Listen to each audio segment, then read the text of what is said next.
Hey everybody, this is Brent back with another edition of Near Mint Musings, and today I'm going to do something a little different, something I've been wanting to do for quite some time, and that is to go through my complete 1977 Topps Star Wars sets. And some of the cards that are in this set I've actually had since 1977.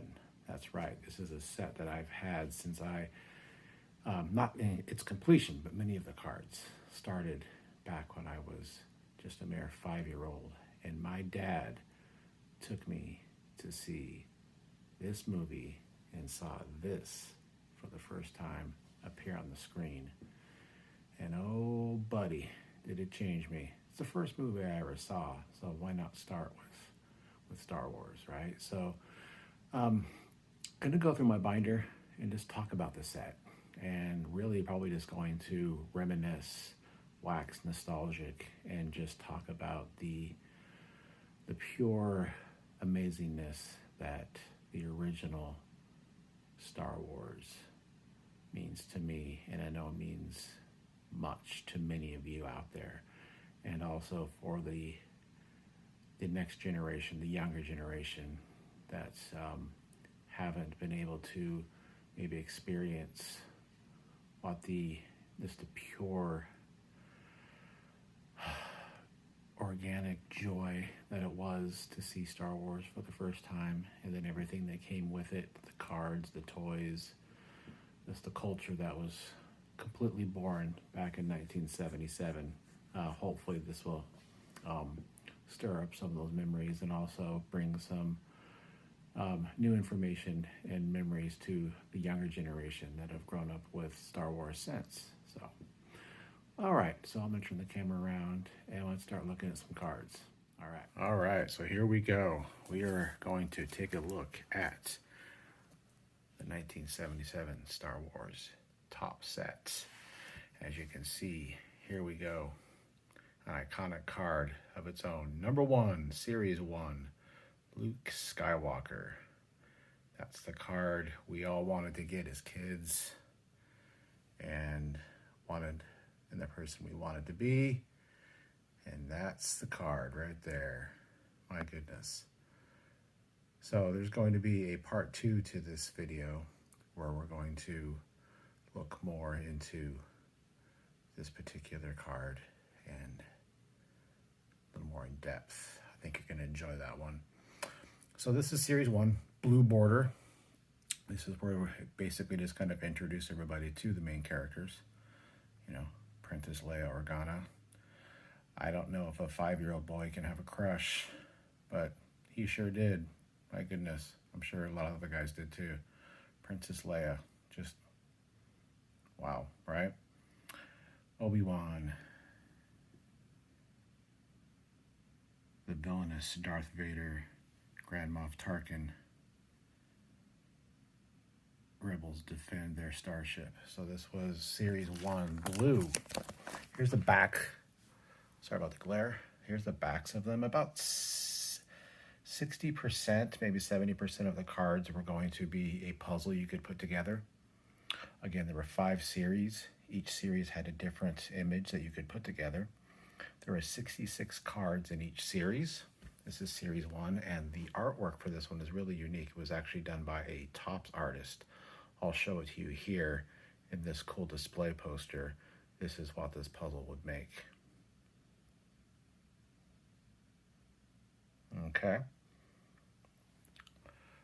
Princess Leia captured. I won't read all of these, but I just kind of want to show them to you. So I had mentioned before, I've had a lot of these cards since their inception, 1977. My dad took me to see Star Wars at the Cinerama movie theater in downtown Seattle for my 5th birthday around July of 1977.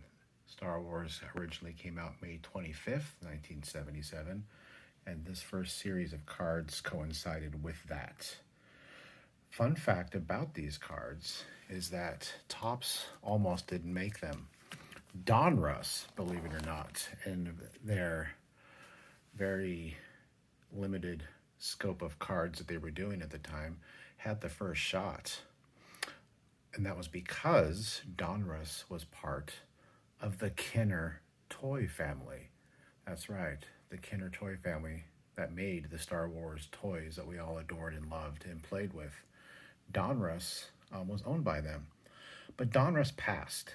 They didn't want to take the chance. So then Topps decided to go for it. It was a risk because a lot of other non-sports sets hadn't done so well. There was a 1976 Star Trek set that is popular today, but was not popular then.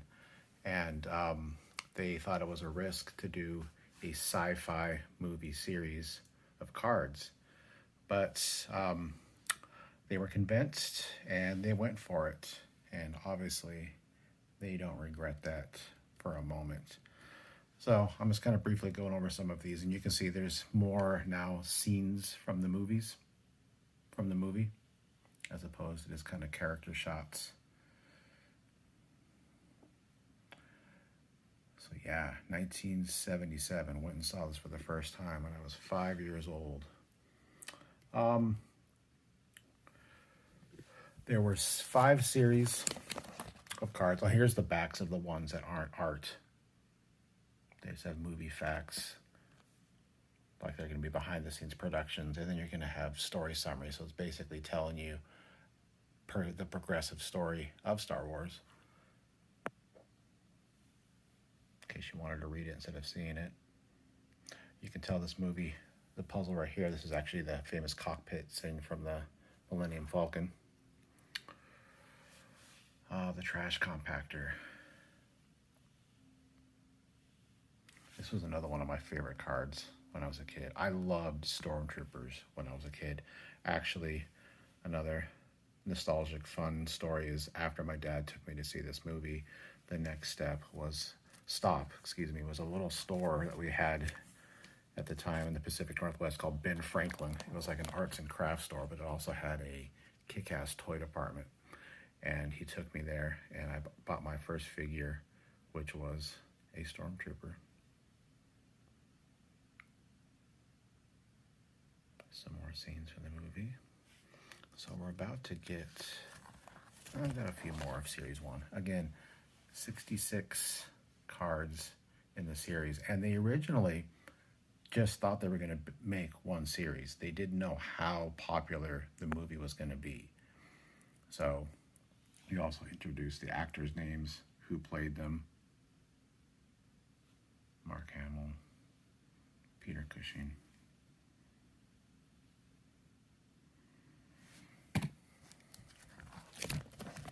And here we have the end of Series 1. There was also 11 stickers that came with each series. We'll go over the stickers to the end. I have those actually in a separate binder. So here we go with Series 2. And you can clearly see this is red. So Series 2 came out, I believe, in the fall of 77, once they realized they had a gold mine. And they actually released series through the rest of 77 and all of 1978.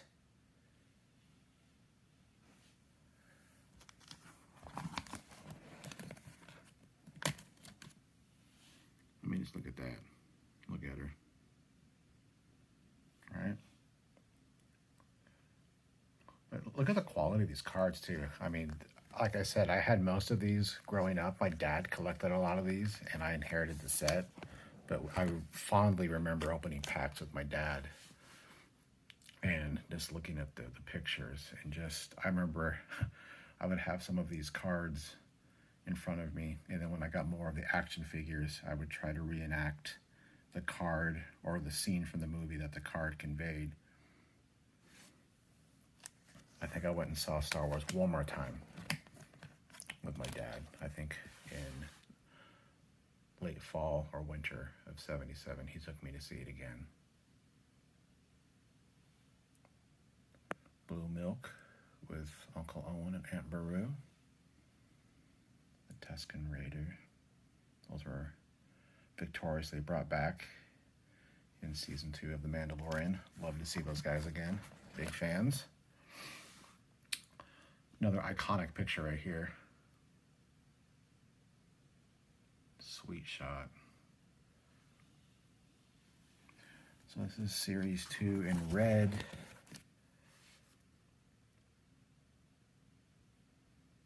Another great shot of the Falcon.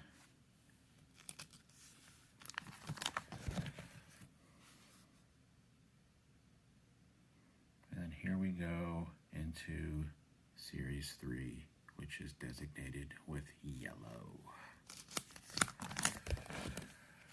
Now, coming up, there's going to be a card that is missing from this binder. That is because I have it separately in a one-touch because it's part of a memorabilia display in my office that I will hopefully someday soon show in a video. My office / man cave is almost completed. Before I wanted to wait before I showed what it looked like. I love this shot of the escape pod. And that's another great shot. Preparing for the raid. Just leaving Yavin to go towards Death Star. Did he shoot first? Alright. So yeah.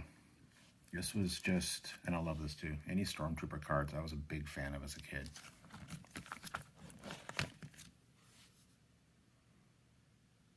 Another iconic shot of Han Solo. These were just a lot of fun to collect. And I remember fondly trading with my friends, going to the convenience store with our parents, and then trading.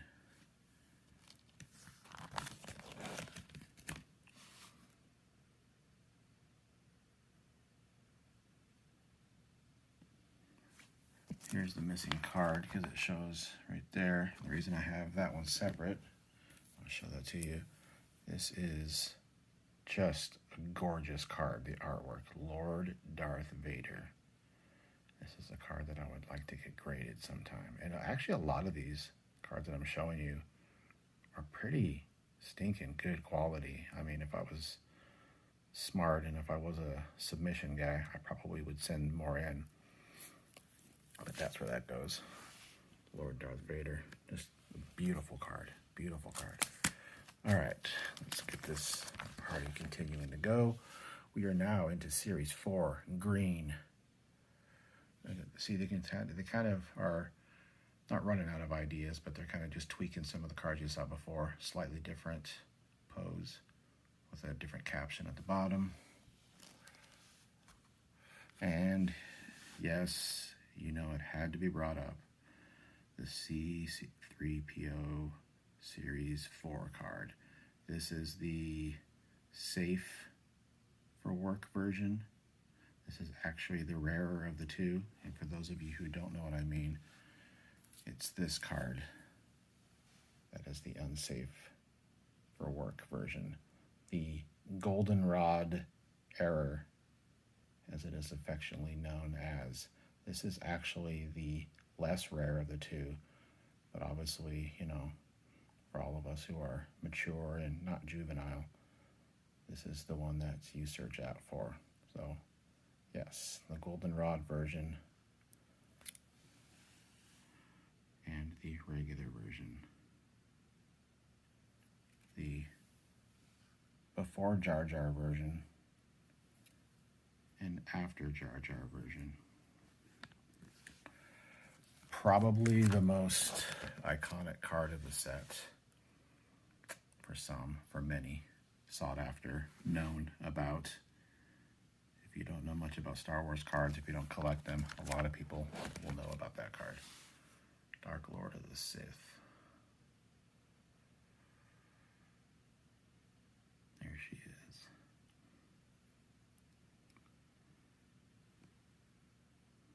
Aunt Beru.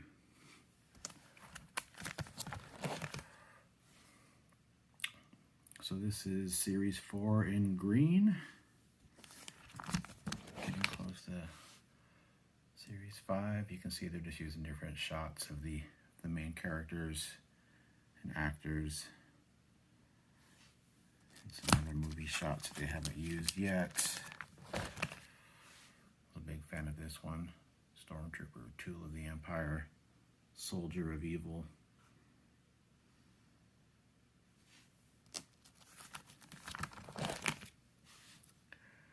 David Prowse, we lost him last year. Rest in peace. Showing some of the actors. Kenny Baker, he's passed away as well.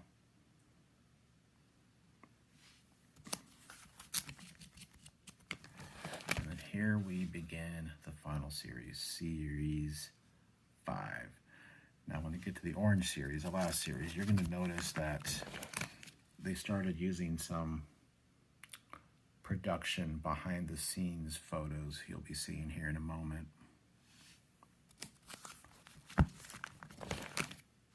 Hopefully I'm not going too fast, but I don't want to make this video too long. Longer than it already is, but that's all right.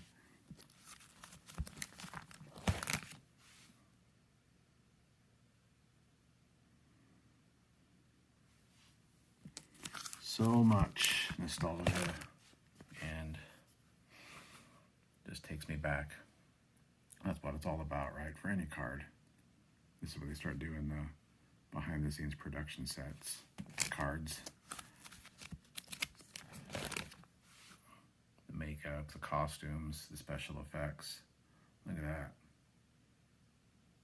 Ain't no CG back then. Model makers extraordinaire. Love it. So good. Alright, there's a couple more sheets here.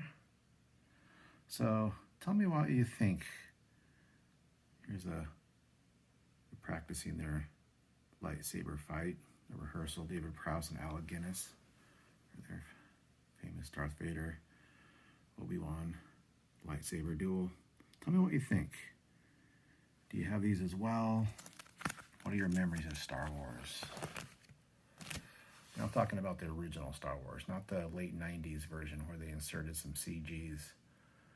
You know, the stormtroopers riding dewbacks on the Tatooine desert, stuff like that. I'm not saying it's not cool, but it's not the same.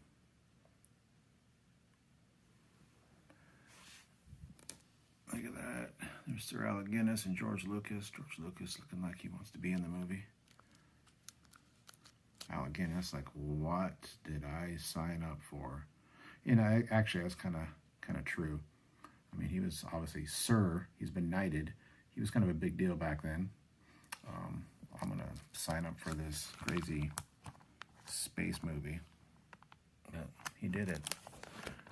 And then we have our stickers. So this one is blank for a reason, because I'm actually needing to get Series 1 wrapper. I'm trying to collect the wrappers as well. I have 2 through 5. I'm missing 1, but I wanted to put those in here. But here's the stickers that came with them as well. Again, 11 in each series. And then here's my wrapper for Series 2. And then here's the Series 2 stickers. Very similar to Series 1.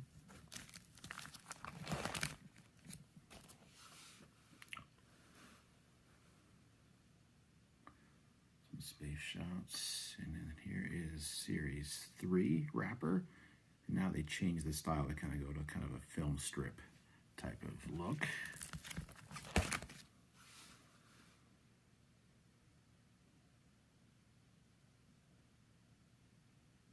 Ladies. Gosh, I just love that shot right there. But yeah, so tell me what you think. Series 4. Comments down below. Do you collect these as well? What are some of your favorite memories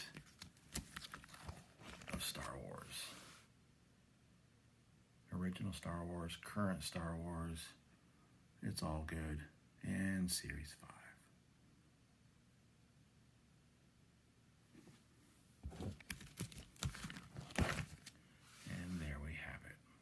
So, comments. Tell me what you think. If you've lasted this long through this video, I appreciate you greatly. Hopefully some nostalgia has been evoked for you as well. That'll be your lasting memory. All right, I appreciate you all. May the force be with you. Have a good one.